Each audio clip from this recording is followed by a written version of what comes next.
Hello दोस्तों, स्वागत है आप सभी का एक नए वीडियो में। आज मैं आप लोगों को कुछ बातें बताने जा रहा हूं दोस्तों। अगर आप ये बात सुने तो आपको शायद थोड़ी देर के लिए हंसी भी आएगी कि ये क्या खेल हो रहा है, और आपको समझ में आएगा कि जियोपॉलिटिक्स में खेल समझा जाता है, लेकिन वो खेल नहीं, एक अंदरूनी बात होती है। उसके बारे में हम इस वीडियो में डिटेल से चर्चा करेंगे। स्वागत है दोस्तों आप सभी का प्रकाश प्रजापति शो में। मेरा एक शो है जिसमें मैं द प्रजापति शो के नाम से चलाता हूं, और ये मेरा चैनल। आज हम एक ऐसा फनी चीज के बारे में बात करने जा रहे हैं जिसके बारे में आपको लगेगा कि ये कब से इसका राइटर कोई और है, इसका लिखने वाला कोई और, इसको बताने वाला कोई और, इसको समझाने वाला कोई और। दोस्तों, चाल कहाँ से चला जाता है, कैसे गेम पलटा जाता है, उसके बारे में हम बात करेंगे। कैसे डोनाल्ड ट्रंप ने किस तरीके से खेल को पलटा है, उसके बारे में हम बात करेंगे। और साथ में ही हम लोग बात करेंगे कि एक नोबेल प्राइज विजेता को क्या डिसीजन लेना चाहिए, क्या नहीं लेना चाहिए, या फिर अपना सत्ता स्थापित करने के लिए लोगों के साथ का विश्वासघात करना चाहिए, या तो फिर अपना फ्यूचर ब्राइट करना चाहिए, अपने देश का फ्यूचर ब्राइट करना चाहिए। जो भी करना चाहिए इस वीडियो में हम डिटेल में बात करेंगे दोस्तों। एक वेनेजुएला की विपक्षी नेता मारिया कोरिना मचाडो एक विपक्षी नेता है दोस्तों। कई लोगों को नहीं पता तो मैं बता दूं, मारिया कोरिना मचाडो इस बार की नोबेल प्राइज विजेता है। और नोबेल प्राइज विजेता इनको इसलिए दिया गया दोस्तों क्योंकि ये एक तानाशाह के खिलाफ में लड़ रही थी, जिसको देखते हुए पूरा नोबेल पीस प्राइज एक कमेटी है जिसको हम लोग नॉर्वेजियन नोबेल समिति के नाम से जानते हैं। और नॉर्वेजियन समिति ने डिसाइड किया कि इस बार नोबेल पीस प्राइज मचाडो को दिया जाए। लेकिन दोस्तों, इसमें एक प्रख्यात नाम सामने आता है अमेरिका के राष्ट्रपति डोनाल्ड ट्रंप का। डोनाल्ड ट्रंप ने बहुत मेहनत किया कि मैं नोबेल पीस प्राइज ले लूँ, उसे ग्रहण कर लूँ, पर समिति ने उनको ठुकरा दिया, ये कहकर कि आपने शांति स्थापित नहीं किया। अब दोस्तों, वेनेजुएला में तख्ता पलट हो चुका है। वहाँ के प्रेसिडेंट को अमेरिका के जेल में रखा गया है। लेकिन दोस्तों, यहाँ पर बात यह है कि अगला वेनेजुएला की प्रधानमंत्री या प्रेसिडेंट होगा कौन, अगला वेनेजुएला को चलाने वाला होगा कौन। जाहिर सी बात है दोस्तों, अमेरिका पूरी तरीके से वेनेजुएला को नहीं चलाएगा, लेकिन अपना एक पपेट या फिर एक अपना बात मानने वाला ऐसा इंसान को सत्ता पर रखेगा जो अमेरिका की बात सुने, जो अमेरिका के हिसाब से चले। इसी को मद्देनजर रखते हुए दोस्तों, व्हाइट हाउस में एक मीटिंग रखा गया जिसमें मारिया कोरिना मचाडो को बुलाया गया कि आप आइए, इनवाइट किया गया उनको, और उनको वहां पर स्वागत किया गया। और स्वागत करने वाले प्रेसिडेंट डोनाल्ड ट्रंप थे। दोस्तों, यहाँ पर न्यूज़ निकल के सामने आ रही है कि दोनों को बंद कमरे में बहुत सारे बातें हुई। उसमें मचाडो ने ये बात बोला कि मैं अपना Nobel peace prize Donald Trump को देती हूँ।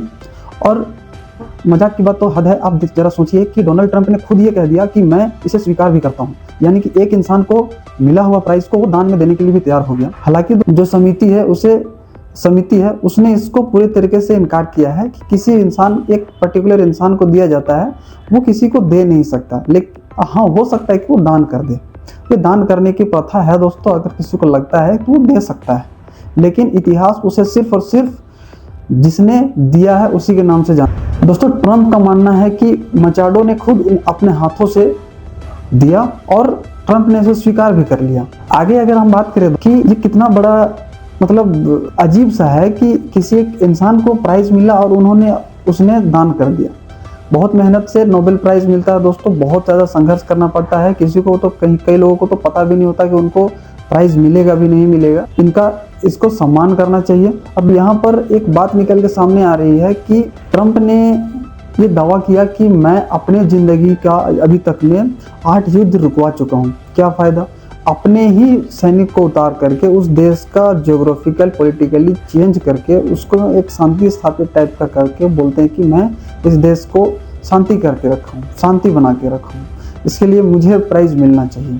और एक बात और दोस्तों, जब इन दोनों को मचाडो और ट्रंप का एक कमरे पर जब इन लोगों का बातचीत हुआ, तो मुझे ये लगता है दोस्तों कि ट्रंप शायद ये बोले होंगे कि आप मुझे इसकी उपाधि का दे दो कि नोबेल पीस प्राइज एक्चुअल में डोनाल्ड ट्रंप ही डिजर्व करते थे। आप ये बात कह दो, आप ये प्राइस मुझे दे दो, बदले में मैं आपको वेनेजुएला का एक प्रधानमंत्री या राष्ट्रपति का या फिर एक बड़ा पोस्ट मैं आपको दिला दूंगा। कहने की ये बात है दोस्तों, और आप मुझे कमेंट करके ज़रूर बताएं कि क्या ये बात है या नहीं। पूरा का पूरा न्यूज़ आर्टिकल्स में एक चीज़ समझ में आता है कि कोई आदमी अपना पदक को इस तरीके से दूसरों को नहीं दे सकता जब तक वहाँ से कुछ फ़ायदा मिलेगा नहीं। तो जाहिर सी बात है यही है दोस्तों, आने वाले समय पे इस वीडियो को ध्यान से याद रखिएगा और मैं जो बोला हूँ उसका भी याद रखिएगा कि डोनाल्ड ट्रंप मचाडो को आने वाले समय पर वेनेजुएला का एक बहुत बड़ा पोस्ट पर उनको बैठाएगा, ताकि वहाँ का रिसोर्सेस, वहाँ का मिनरल्स से जितना भी हो ट्रंप को फ़ायदा हो सके। वीडियो में आगे बढ़ते हैं।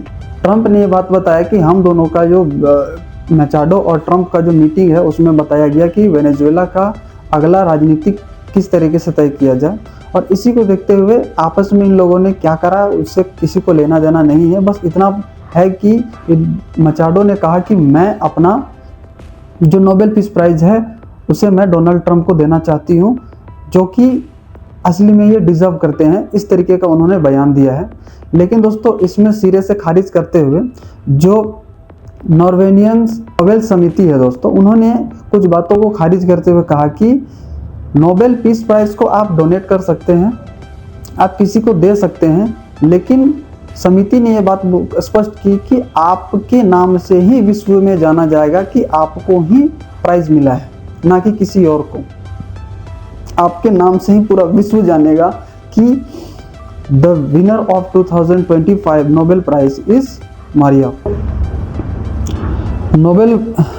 दोस्तों नोबेल प्राइज एक पदक है जिसको हम लोग हर एक प्रतीक चिन्ह है, जिसमें कानूनन मचाडो का पूरा हक है, ना कि डोनाल्ड ट्रंप का। दोस्तों आप लोग प्लीज़ कमेंट करके ज़रूर बताएं कि ये पूरा का पूरा खेल क्या है, ये किस चीज़ के बारे में इशारा कर रहा है। क्या आने वाले समय पर मारिया मचाडो को वहाँ का एक बहुत बड़ा पोस्ट मिलेगा और यूएस अपना मनमानी वहाँ से फिर से करना स्टार्ट हो जाएगा। दोस्तों आगे मैं आप लोगों को नाटो में एक बहुत बड़ा हड़कंप मचा हुआ है दोस्तों। पूरा नॉर्थ एटलांटिक ट्रीटी ऑर्गेनाइजेशंस का जितने भी सदस्य हैं 30-31, वो सारे के सारे आपस में लड़ रहे हैं कि या तो फिर टूटने के कगार पर आया हुआ है। और फिलहाल में जर्मनी के चांसलर का इंडिया का एक छोटा सा दौरा हुआ है, जिसमें गुजरात में उनका एक छोटा सा दौरा हुआ और 72,000 करोड़ की डील हुई। ये क्या डील है दोस्तों, और नाटो में क्या हो रहा है उसके बारे में मैं अगली वीडियो आप लोगों को ज़रूर लाऊंगा।